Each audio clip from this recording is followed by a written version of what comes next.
या बातमीचे प्रायोजक आहेत आरमान अत्तर अँड परफ्यूम, मक्का मस्जिद समोर, ताज कॉम्प्लेक्स, विजापूर वेस्ट, सोलापूर। धन्यवाद अध्यक्ष जी। ओके अध्यक्ष जी, मैं अपनी बात को शुरू करने से पहले, क्योंकि राजकुमार भी इस बात को कह रहे थे, ये 2 अप्रैल का दिन विशेष है सर। मैं जेल में था सहारनपुर, 2 अप्रैल 2018 को आंदोलन हुआ, 13 नौजवानों ने शहीदगी दी सर। मैं उनको नमन करता हूं सर। और आज फिर 2 अप्रैल है, एक और शहीदगी की तैयारी लग रही। तो मैं उन क्रांतिकारियों को भी आज याद करता हूं जिन्होंने, मुस्लिम क्रांतिकारी जिन्होंने देश की आजादी में योगदान दिया। सर, अंदाजे जमाना कहता है कि मौजे हवा रुख बदलेंगी, अंगारों से गुलशन फूटेगा, शबनम से सरारे निकलेंगी। वक्फ संशोधन विधेयक 2024 संवैधानिक मूल्य एवं सांप्रदायिक सौहार्द के लिए गंभीर खतरा है। वक्फ संशोधन विधेयक 2024 संवैधानिक अधिकारों, विधिक सिद्धांतों और धार्मिक स्वतंत्रता पर गंभीर आघात है। विधेयक वक्फ प्रबंधन को कुशल और प्रभावी बनाने का दावा करता है, लेकिन इसके 44 संशोधन इन वादों को पूरा करने में असफल है। हमारा मानना है कि इस संशोधन से स्पष्टता, साक्ष्य और मूल कारण विश्लेषण का अभाव होगा। पूर्व संशोधनों का मूल्यांकन नहीं होगा, हितधारकों से परामर्श की पारदर्शिता नहीं होगी, मौलिक अधिकार का उल्लंघन होगा। Article 13, article 14, article 25, article 26, article 50, article 300 सर्वोच्च न्यायालय के निर्णय, स्थापित कानून और इस्लामी सिद्धांत और संविधान की भावना का उल्लंघन होगा। असत्य वादे बनाम वास्तविक प्रभाव, विधेयक सुधार और सशक्तिकरण का दावा करता है, लेकिन वास्तव में धार्मिक संपत्तियों के पुनः वर्गीकरण, जब्ती का प्रावधान संशोधन 39A, ऐतिहासिक मस्जिदों, कब्रिस्तानों को सरकारी संपत्ति घोषित करना, जिससे सांप्रदायिक तनाव पैदा हो सकता है। जिलाधिकारियों को अत्यधिक अधिकार प्राप्त करना, संशोधन 4B। जिलाधिकारी सर सरकार के होते हैं, वो सरकार के हिसाब से काम होते हैं। यहाँ जितने MP बैठे हैं विपक्ष के, इनसे पूछ के देखो कि इनके जिले में क्या हाल है। इनका जिलाधिकारी सुनता नहीं सुनता, MP बैठे हैं, पूछ के देखो विपक्ष के, आपको पता लग जाएगा। सर, धार्मिक विशेषज्ञता या समुदाय की सलाह के बिना निर्णयों से संपत्ति विवाद और विश्वास की कमी उत्पन्न होगी। ट्रिब्यूनल की शक्ति कमजोर करना और मुस्लिम प्रतिनिधित्व हटाना, संशोधन 10B। धार्मिक कानून की त्रुटिपूर्ण व्याख्या और पक्षपाती निर्णय, दानकर्ता इच्छा की उपेक्षा व धार्मिक स्वतंत्रता का हनन, संशोधन 5A। दानकर्ता द्वारा समर्थन वापस, जिससे सामुदायिक संस्था कमजोर हुई। गैर मुस्लिमों द्वारा स्थापित वक्फ सुरक्षा समाप्त करना, संशोधन 104 की समाप्ति। अंतर धार्मिक सौहार्द प्रभावित होगा सर। सदियों पुरानी धार्मिक संपत्तियों पर सीमा अधिनियम लागू करना, संशोधन 27B। कब्जा की गई संपत्तियों की स्थायी हानि, धार्मिक विषयों को दरकिनार कर वक्फ निर्धारण करना, संशोधन 6C। धार्मिक ज्ञान के अभाव में संपत्तियों गलत वर्गीकरण, पंजीकृत वक्फ घोषणाओं को अपराध घोषित करना, संशोधन 312।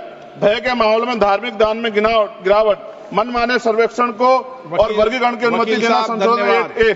धन्यवाद वकील साहब। सर, अभी पूरा दो जाने दो। सारी धाराएं पढ़ दोगे आप तो? सर, 2 मिनट में खत्म करूंगा और ये इंपॉर्टेंट है सर, मौका दीजिए सर।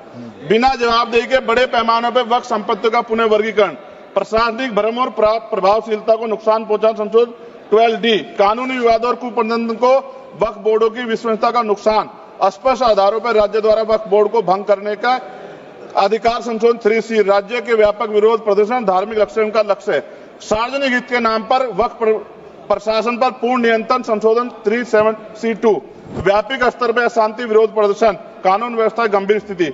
सर, सरकार के उद्देश्य से नजर आता है मुस्लिम समुदाय के योगदानों पर नियंत्रण स्थापित करना, मुसलमानों को उनकी वक्फ संपत्ति वंचित करना, वक्फ स्थापित करने के अधिकार पर प्रतिबंध लगाना, वाकिफ और मुतवल्ली की इस्लामी परिवर्तन करना। इस विधेयक को वर्तमान रूप से स्वीकार करें और समावेशी परामर्श, कानून स्पष्टता, संवैधानिक धार्मिक सुरक्षा सुनिश्चित करें। सर, ये तो बिल पे था सर, क्योंकि आप कहते हैं बिल पे बोलना चाहिए, 2 दिन नहीं, लेकिन सर मैं सुबह से सुन रहा हूं सर 2-3 चीजें बोलूंगा सर। जो विद्वान सरकार मुसलमानों की कितनी हितैषी है सर, कुछ कह रहे हैं क्या? जो विद्वान होता है वो बिल पे बोलता है। सर, बस खत्म कर रहा हूं। सरकार कितनी हितैषी है सर? केंद्रीय मंत्रिमंडल में एक भी मुस्लिम मंत्री नहीं है। सच तो यह है कि अभी ईद पे नमाज पढ़ने के लिए भी नए नियम बनाए गए, और जो नमाज पढ़ रहे थे उनके पीछे पुलिस कर्मचारी लाठी लेकर खड़ा था, मैंने खुद देखा सर। अगर सरकार इतनी देर सच्चर कमेटी की रिपोर्ट पर चर्चा कराएगी। बिल्किस बानो के आरोपियों का जेल से बाहर आने के बाद स्वागत किया गया सर। मुसलमानों की जमीन की बात है, SC/ST की जो जमीन है वो छीनी जा रही है सर।